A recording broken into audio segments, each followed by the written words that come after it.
I allowed too much outside noise in this morning. I psyched myself out of a valid trading session and valid entry. Today is the holiday, Juneteenth, and typically holidays can produce lower participation in the market, lower volume, and that can lead to some chop, stalled out breakouts, reversals, all the bad things. And when I read the article this morning, I just decided maybe I should be a little more cautious. I spent hours of backtesting and charting my entries last night. I built a lot of confidence. It really did help me. And for some reason, just one article, one little seed of doubt really canceled out what I thought was a really good session of confidence building last night. So what happened was the market opened up and there was a nice breakout. This would have been a very good entry for me. This is an entry that I've taken multiple times.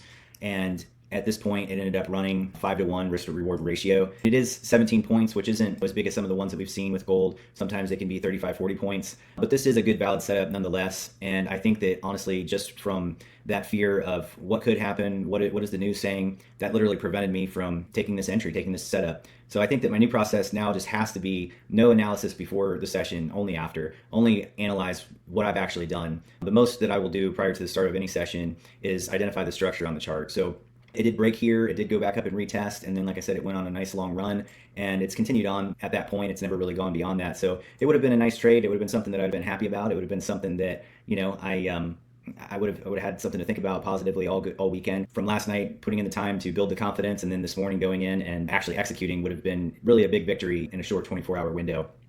So this morning I went paddleboarding. I do that usually on Friday mornings over at the beach. And as I was out there, I was just paddling and you're alone to your thoughts and you just think about all this stuff. And there was one wave that kind of went past me and I saw it and I didn't even really think anything about it. And then another one did. And then I kind of drew a comparison here with the market. It's when the wave goes past you, when you're out there on the paddleboard, you don't chase after it and rush into it and try to hop in and catch the wave. It's already past you. You just wait for the next one. Even when this trade happened and I saw all these little different opportunities, oh, I could get in here, oh, I could get in there, and really just try to still capitalize on it, still make money on it.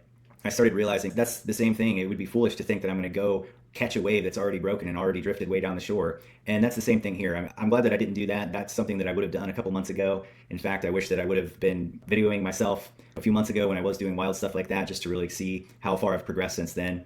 And another thing too with the market is comparing it to the ocean. It's like when the waves are really rough and there's currents and there's a lot of wind and messiness out there, you just don't even get into the water because it could be dangerous. You could get hurt. In the same way, like the market, if it's messy and it doesn't present a good place to go, you really shouldn't enter into it because you're risking your capital. That's the primary purpose, is to really protect the capital, really to take good entries based on what the market's giving you. When I do this, when I don't take the entry like I wanted to, I'm reducing myself just to becoming a spectator and not really a participator in the market. And now I have 2 whole days before I can even redeem myself, not with a win, but just a participation of a valid setup. So I'll be stewing over this all weekend. It's really trying to cross that threshold here now. This is my biggest bottleneck, his biggest challenge. It's just trying to trust the work that I've already done. I've already proven that this is going to work. I've already shown it myself with all the back testing. I have verifiable evidence, but for some reason I've entered into this new place of just wanting to get it right, perfect every single time, and wanting to bring in all the different advice and indicators that I can just to perfect the entry. And really, it's just about taking the entry and trusting the process and just allowing myself to fail as long as I executed my setup property.